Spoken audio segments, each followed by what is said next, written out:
السلام علیکم۔ آج ہمارے اس بامقصد سفر کا 30واں اور آخری دن ہے۔ اس سیریز کا مقصد صرف اصلاح یعنی سدھار ہے اور دین کی صحیح سمجھ حاصل کرنا ہے۔ آج ہم عید اور انعام یعنی سورہ العلیٰ کی روشنی میں اس مہینے کے حاصل کو سمجھیں گے۔ ہم جو بھی بات کریں گے وہ سیدھے قرآن اور سنت کی روشنی میں ہوگی تاکہ ہماری نیت اور عمل دونوں بدل سکیں۔ دین کی یہ بات آپ تک پہنچانے کی کوشش اتم فٹ ویئر کی جانب سے ہے۔ میرے عزیز دوستو، آج جب ہم اس مبارک مہینے کو رخصت کر رہے ہیں تو ہمیں اس ہستی کی زندگی کو دیکھنا ہوگا جنہوں نے ہمیں جینے کا سلیقہ سکھایا۔ حضرت محمد صلی اللہ علیہ وسلم کی پوری زندگی جد و جہد اور صبر کی ایک مکمل داستان ہے۔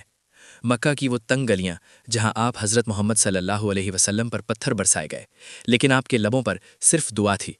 قرآن گواہ ہے کہ اللہ نے آپ کو سراج منیرہ یعنی روشن چراغ بنا کر بھیجا۔ مکہ سے مدینہ تک کی ہجرت اور پھر فتح مکہ کا وہ منظر جب آپ حضرت محمد صلی اللہ علیہ وسلم نے اپنے سب سے بڑے دشمنوں کو بھی معاف کر دیا۔ قرآن کی سورہ العلیٰ میں اللہ فرماتا ہے، قد افلح من تزکا، یعنی یقیناً کامیاب وہ ہوا جس نے خود کو پاک کر لیا۔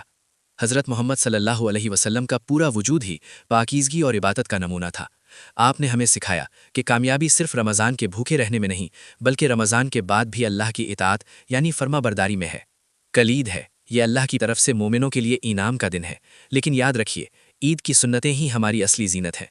حضرت محمد صلی اللہ علیہ وسلم عید کے دن غسل فرماتے، اچھے اور صاف کپڑے پہنتے، نماز عید سے پہلے کچھ میٹھا کھاتے اور عیدگاہ جاتے ہوئے بلند آواز میں تکبیریں پڑھتے۔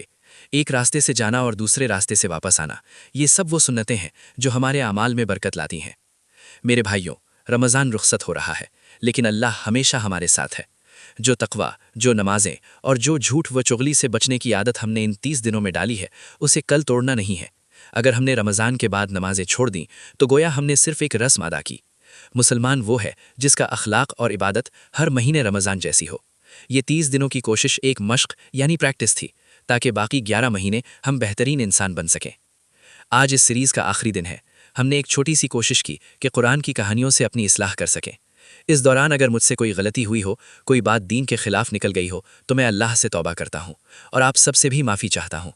اے اللہ، ہمارے اس ٹوٹے پھوٹے اعمال اور اس چھوٹی سی کوشش کو قبول فرما۔ ہمیں حضرت محمد صلی اللہ علیہ وسلم کے نقش قدم پر چلنے کی توفیق عطا فرما۔